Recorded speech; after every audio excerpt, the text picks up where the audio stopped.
Krishna Krishna Krishna Krishna Krishna Krishna Krishna Krishna Krishna Krishna Shri Krishna Govind Hare Murari Jannath Narayan Vasudeva Krishna Krishna. ನಮಸ್ತೆ. ಇವತ್ತು ನಾವಿದ್ದೀವಿ ಉಡುಪಿಯ ಶ್ರೀಕೃಷ್ಣ ಮಠದಲ್ಲಿ. ಇವತ್ತು ನಮ್ಮ ಜೊತೆ ಇದ್ದಾರೆ ರಮಣಾಚಾರ ಆಚಾರ್ಯರು. ಸೊ ಇವತ್ತು ನಾವು ನಮ್ಮ ಕೃಷ್ಣನ ಇತಿಹಾಸ ಏನು, ನಮ್ಮೆಲ್ರಿಗೂ ಗೊತ್ತು ಕನಕನ ಕಿಂಡಿ, ಅದರಿಂದ ಇರೋ ಕತೆ ಗೊತ್ತು. ಬಟ್ ಬೇಸಿಕಲಿ ಕೃಷ್ಣ ಇಲ್ಲಿಗೆ ಹೇಗ್ ಬಂದ್ರು, ಈ ಕಥೆನೆಲ್ಲ ತಿಳ್ಕೊಳ್ತಾ ಹೋಗೋಣ. ಸೊ ನಮಸ್ತೆ ಸರ್. ನಮಸ್ತೆ. ಇದು ಕೃಷ್ಣನ ಇತಿಹಾಸ, ಇಲ್ಲಿ ಕೃಷ್ಣ ಹೇಗ್ ಬಂದ್ರು, ಇಲ್ಲಿರೋದು ಬಾಲಕೃಷ್ಣ ಹೇಗ್ ಬಂದ್ರು ಏನು ಅಂತ ಒಂದ್ ಸ್ವಲ್ಪ ಕತೆ ಹೇಳಿ.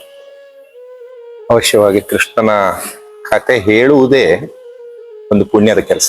ಕತೆ ಕೇಳುವುದಂತೂ ಪುಣ್ಯದ ಕೆಲಸ. ಕತೆ ಕೇಳಿಸ್ಲಿಕ್ಕೆ ನೀವು ಸಿದ್ಧರಾಗಿದ್ದೀರಿ, ಕೇಳುವುದಕ್ಕೆ ವೀಕ್ಷಕರಿದ್ದಾರೆ. ಕೃಷ್ಣಾಯ ವಾಸುದೇವಾಯ ಹರಯೇ ಪರಮಾತ್ಮನೆ ಪ್ರಣತ ಕ್ಲೇಶನಾಶಾಯ ಗೋವಿಂದಾಯ ನಮೋ ನಮಃ. ಎಲ್ಲರ ಕ್ಲೇಶವನ್ನು ನಾಶ ಮಾಡುವ ಕೃಷ್ಣ ನಮಗೆಲ್ಲ ಗೊತ್ತಿದ್ದ ಹಾಗೆ ಮಥುರೆಯ ಒಡೆಯ ಅಂತ ಪ್ರಖ್ಯಾತನಾದವನು.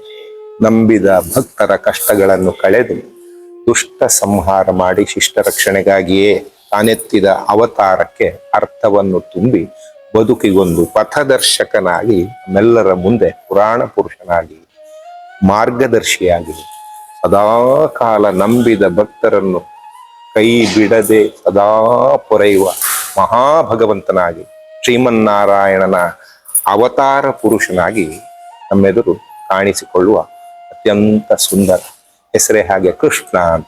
ಕರ್ಷತೀತಿ ಕೃಷ್ಣ, ಎಲ್ಲಿ ಆಕರ್ಷಣೆ ಇದೆಯೋ ಅದೇ ಕೃಷ್ಣ ಅಂತ. ಅಂದ್ರೆ ಕೃಷ್ಣನಿಗೆ ಆಕರ್ಷಣೆ ಇರುವುದರಿಂದಲೇ ಕೃಷ್ಣ.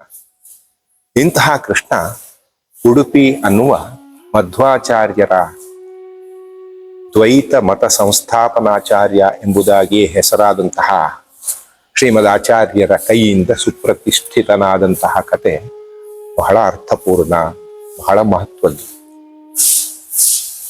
ಶ್ರೀಮದ್ ವಾದಿರಾಜರು ತಮ್ಮ ರುಕ್ಮಿಣೀಶ ವಿಜಯದಲ್ಲಿ ವಿವರಿಸುವಂತೆ ಬಹಳ ವಿಸ್ತಾರವಾದ ಕಥೆ ಇದೆ.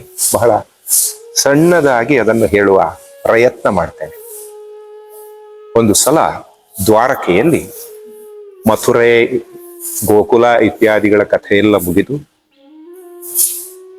ಕೌರವರ ನಾಶ ಆಗಿ ಪಾಂಡವರ ರಾಜ್ಯಭಾರ ಅಂದ್ರೆ ಧರ್ಮ ಸಂಸ್ಥಾಪನೆ ಆಗಿ ತನ್ನೆಲ್ಲ ಕಾರ್ಯಗಳನ್ನು ಮುಗಿಸಿದ ನಂತರ ದ್ವಾರಕೆಯಲ್ಲಿ ಮಹಾಸೌಧವನ್ನು, ಅರಮನೆಯನ್ನು ಸಮುದ್ರ ಮಧ್ಯದಲ್ಲಿ ಕಟ್ಟಿಕೊಂಡು ವಿಶ್ರಾಂತ ಜೀವನದ ಸ್ವರೂಪದಲ್ಲಿ ಸಕುಟುಂಬನಾಗಿ ನೆಮ್ಮದಿಯಿಂದ ಇದ್ದಂತಹ ಭಗವಂತನ ತಾಯಿಗೆ ದುಃಖ ಉಂಟಾಯ್ತಂತೆ. ದೇವಕಿ ಒಂದು ಮನೆಯ ಅರಮನೆಯ ಒಂದು ಬದಿಯಲ್ಲಿ ಕುಳಿತುಕೊಂಡು ವಿಷಣ್ಣ ವದನಳಾಗಿ ಇದ್ದ ಕಾಲಕ್ಕೆ ಕೃಷ್ಣ ಪರಮಾತ್ಮ ಬಂದು ಕೇಳ್ತಾನಂತೆ, ಯಾಕಮ್ಮ ಹೀಗಿದೆಯಾ, ಏನಾಯ್ತು, ಯಾಕೆ ದುಃಖ? ನನ್ನ ಅವತರಣದ ಎಲ್ಲ ಕೆಲಸಗಳು ಮುಗಿದಿದೆ, ಪ್ರಪಂಚದಲ್ಲಿ ಧರ್ಮ ನೆಲೆಯಾಗಿದೆ, ಇನ್ಯಾಕೆ ದುಃಖ?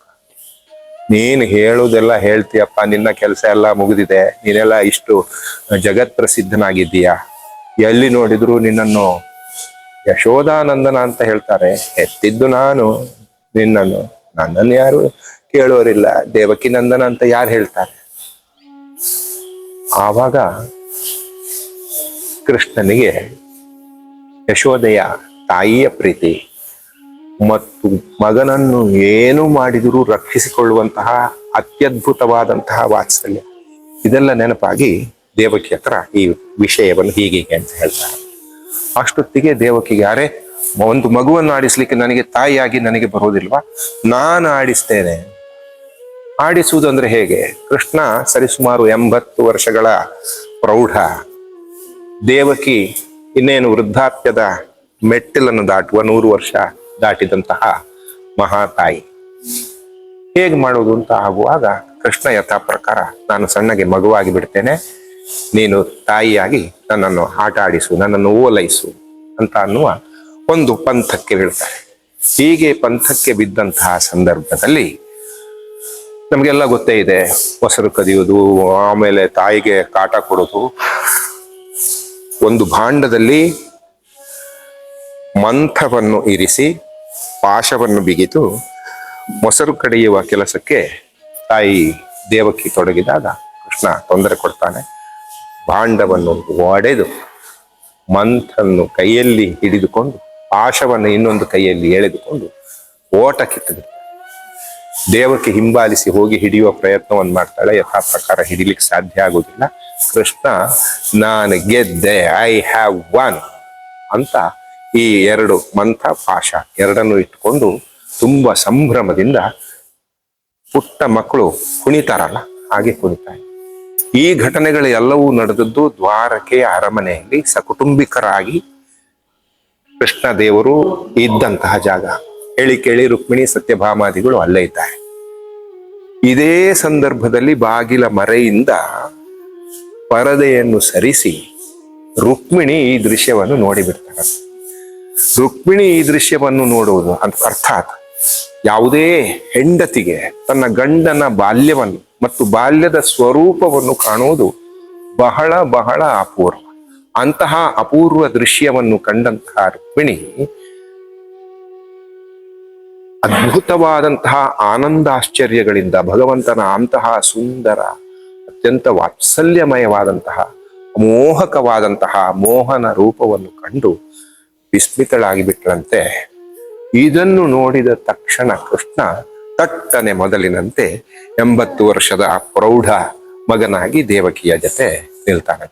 ಆದರೆ ಹಠಕ್ಕೆ ಬಿದ್ದ ರುಕ್ಮಿಣಿ ನನಗೆ ಆ ರೂಪವೇ ಬೇಕು, ನಿತ್ಯ ಪೂಜೆಗೆ ಬೇಕು ಅಂತ ಹಠ ಮಾಡಿದ ಹಿನ್ನೆಲೆಯಲ್ಲಿ ಮಯ ವಿಶ್ವಕರ್ಮನನ್ನು ಕರೆಸಿ ಅತ್ಯಂತ ಸುಂದರವಾದಂತಹ ಸಾಲಗ್ರಾಮ ಶಿಲೆಯಲ್ಲಿ ಕೃಷ್ಣನ ದಿವ್ಯ ಮಂಗಲ ಮೂರ್ತಿಯನ್ನು ಒಂದು ಕೈಯಲ್ಲಿ ಪಾಶ, ಒಂದು ಕೈಯಲ್ಲಿ ಮಂಥ, ಇದೆರಡನ್ನು ಹಿಡಿದುಕೊಂಡ ರೀತಿಯಲ್ಲೇ ಚಿತ್ರಿಸಿ ನೀವಾಗಲೇ ಆರಂಭದಲ್ಲಿ ಪ್ರಸ್ತಾಪಿಸಿದ ಬಾಲಕೃಷ್ಣನ ಸುಂದರವಾದ ವಿಗ್ರಹವನ್ನು ಎಳೆದುಕೊಟ್ರು.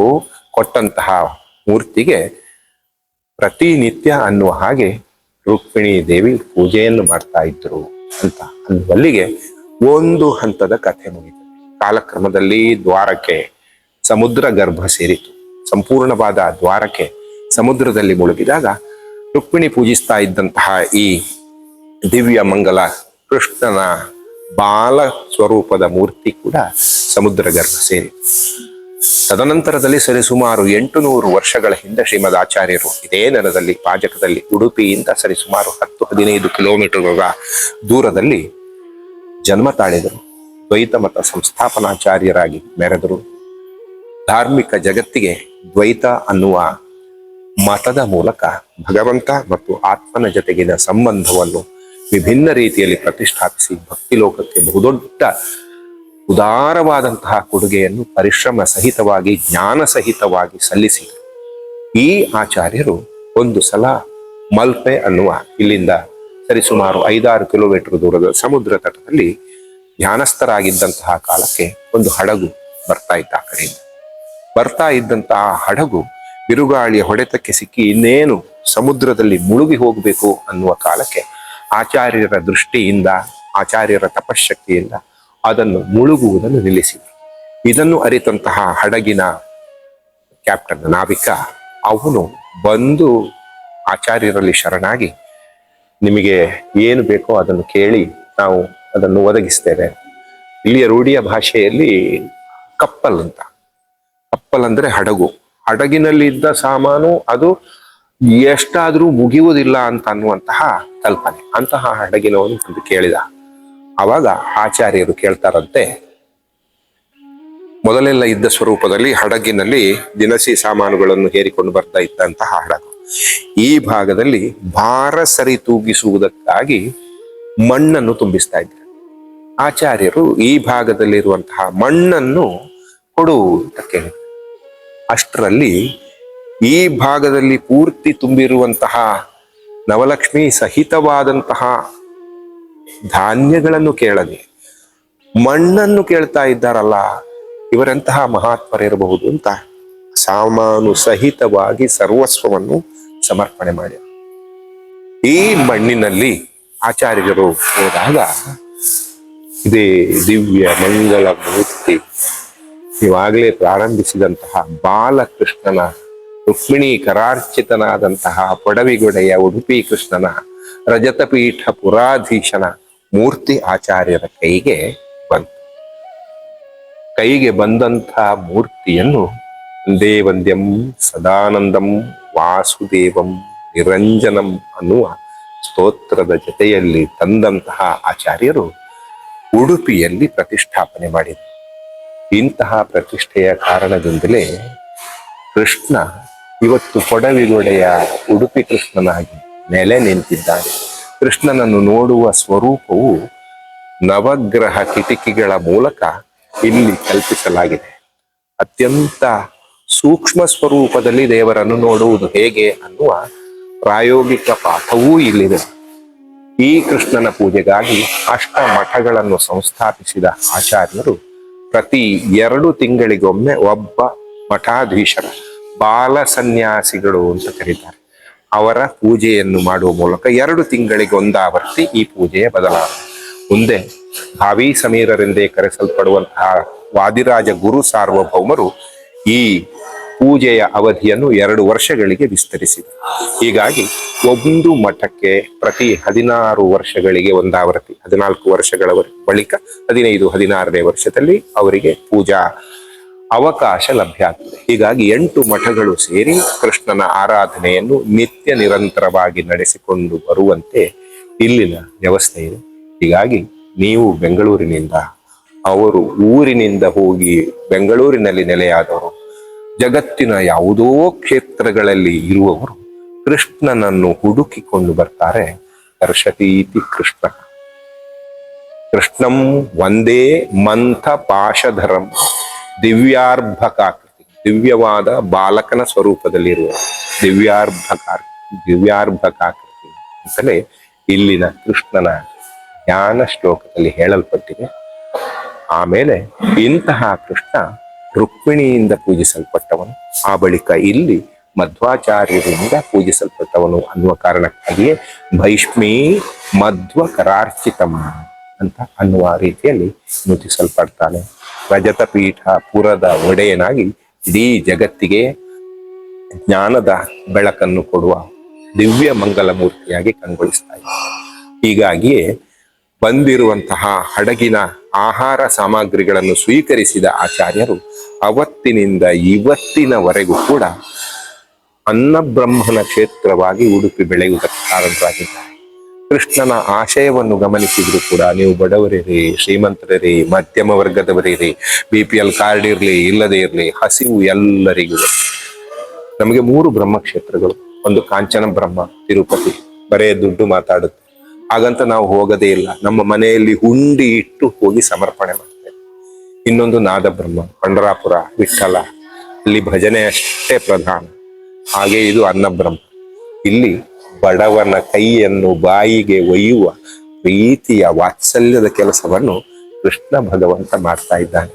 ಇಂದಿನವರೆಗೂ ಕೂಡ ಪ್ರತಿ ನಿತ್ಯ ಸಹಸ್ರಾರು ಮಂದಿ ಬಂದು ಭಗವಂತನ ದರ್ಶನವನ್ನು ಪಡೆದು ಅನ್ನಪ್ರಸಾದವನ್ನು ಸ್ವೀಕರಿಸಿ ಪ್ರಾಣದೇವರ ಕೃಪಾಶೀರ್ವಾದಕ್ಕೆ ಪಾತ್ರರಾಗಿ ತಮ್ಮ ಜೀವನವನ್ನು ಉದ್ಧರಿಸಿಕೊಳ್ತಾ ಇದ್ದಾರೆ. ಅದೇ ಉಡುಪಿಯ ವೈಶಿಷ್ಟ್ಯ. ಸೊಗಸಾಗಿ ಹೇಳಿದ್ವಿ. ನಾನಂತೂ ತುಂಬಾ ದೀಪ ಕೇಳಿಸ್ತಾ ಇದೆ. ತುಂಬಾ ಇಂಟ್ರೆಸ್ಟಿಂಗ್ ಆಗಿತ್ತು ಕಥೆ ಮಾತ್ರ. ನನಗೆ ತುಂಬಾ ಇಷ್ಟ ಆಯ್ತು. ಕರ್ಷತೀತಿ ಕೃಷ್ಣ, ಕೃಷ್ಣಂದು ಎಲ್ಲವೂ ಇಂಟ್ರೆಸ್ಟಿಂಗ್. ಕೃಷ್ಣಂದು ಯಾವುದು ಇಂಟ್ರೆಸ್ಟಿಂಗ್ ಇಲ್ಲ ಹೇಳಿ. ಇಂಟ್ರೆಸ್ಟ್ ನಾವು ಹುಟ್ಟಿಸ್ಕೊಳ್ಳೋದ್ರಲ್ಲಿ, ನಾನು ನಿಮಿತ್ತ ಮಾತ್ರ, ಎಲ್ಲವೂ ಕೃಷ್ಣನದ್ದೇ. ಹೀಗಾಗಿ ಆಗಲೇ ಹೇಳಿದ ಹಾಗೆ ಇಡೀ ಜಗತ್ತೇ ಇಲ್ಲಿಗೆ ಬರ್ತಾ ಇದೆ ಕೃಷ್ಣನಿಗಾಗಿ.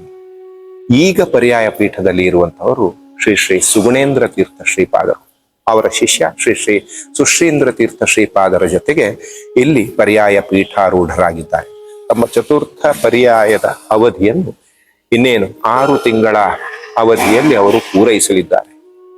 ಜಗತ್ತಿನಾದ್ಯಂತ ಕೃಷ್ಣ ವೃಂದಾವನಗಳನ್ನು ಪ್ರತಿಷ್ಠಾಪಿಸುವ ಸಂಕಲ್ಪ ಹೊಂದಿದ ಪೂಜ್ಯ ಶ್ರೀಪಾದರು ತಮ್ಮ ದ್ವಿತೀಯ ಪರ್ಯಾಯದ ಬಳಿಕ ಸಾಗರೋಲ್ಲಂಘನ ಮಾಡಿ America, Australia, England, Canada, Dubai ಮುಂತಾದಂತಹ ರಾಷ್ಟ್ರಗಳಲ್ಲಿ ಕೃಷ್ಣ ವೃಂದಾವನಗಳನ್ನು ಮಾಡ್ತಾ ಇದ್ದಾರೆ.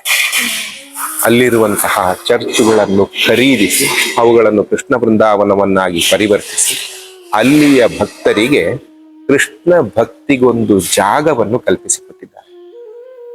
ಅಂತಹ ಮಹಾನುಭಾವರು, ದಿವ್ಯ ಚೇತನರು, ಅದಮ್ಯವಾದ ಉತ್ಸಾಹ ಮತ್ತು ಅಸಾಧ್ಯವಾದ ಕರ್ತೃತ್ವ ಶಕ್ತಿಯನ್ನು ಹೊಂದಿರುವಂತಹ ಪೂಜ್ಯ ಸುಗುಣೇಂದ್ರ ತೀರ್ಥ ಶ್ರೀಪಾದರು 108ಕ್ಕಿಂತ ಹೆಚ್ಚು ಕೃಷ್ಣ ಬೃಂದಾವನಗಳನ್ನು ಜಗತ್ತಿನಾದ್ಯಂತ ಮಾಡುವ ದಿವ್ಯ ಸಂಕಲ್ಪವನ್ನು ಈಗಾಗಲೇ ಕೊಟ್ಟಿದ್ದಾರೆ. ಅಂತಹ ಪೂಜ್ಯ ಶ್ರೀಪಾದರ ಪರ್ಯಾಯದ ಅವಧಿಯಲ್ಲಿ ನೀವು ಇದನ್ನು ಜಗತ್ತಿಗೆ ಪರಿಚಯಿಸುವಂತಹ ಕೆಲಸವನ್ನು ಮಾಡ್ತಾ ಇದ್ದೀರಿ. ಒಳ್ಳೆಯ ಕೆಲಸಗಳು ಸದಾ ಕಷ್ಟ, ಇದಕ್ಕೆ ಕೃಷ್ಣನೇ ನಿದರ್ಶನ. ಕೃಷ್ಣನ ನೆನೆದರೆ ಕಷ್ಟ ಒಂದಿಷ್ಟಿಲ್ಲ ಅಂತಾರೆ.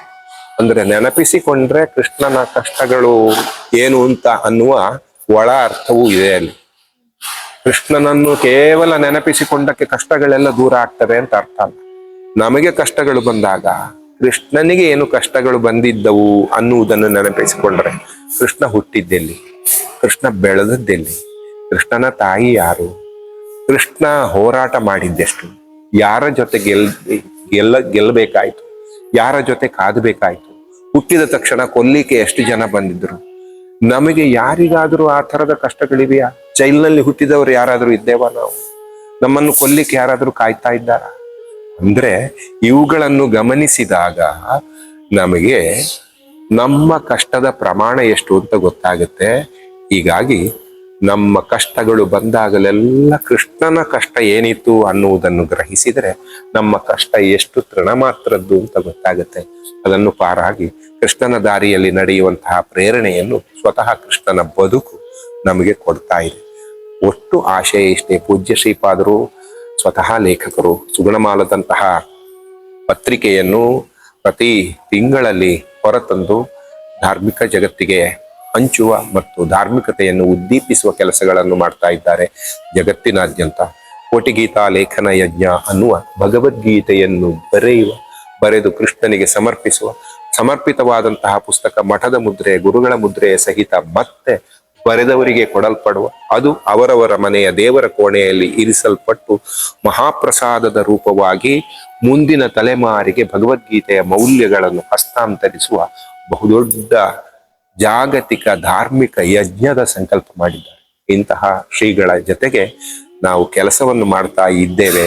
ಕೋಟಿಗೀತಾ ಲೇಖನ ಯಜ್ಞದಂತಹ ಜಾಗತಿಕ ಕೈಂಕರ್ಯದಲ್ಲಿ ಅಳಿಲ ಸೇವೆಯನ್ನು, ತೃಣಮಾತ್ರದ ಸೇವೆಯನ್ನು ಸಲ್ಲಿಸುವಂತಹ ಯೋಗವನ್ನು ಪಡೆದಿದ್ದೇವೆ. ಅದರ ಒಂದು ಅಂಗವಾಗಿ ನೀವು ಈ ಪ್ರಸಾರವನ್ನು ಮಾಡ್ತಾ ಇದ್ದೀರಿ ಅಂತ ಅನ್ನುವುದಷ್ಟೇ ನೆಮ್ಮದಿಯ, ಹೆಮ್ಮೆಯ, ಸಂತೋಷದ ಮತ್ತು ತೃಪ್ತಿಯ ಕ್ಷಣ.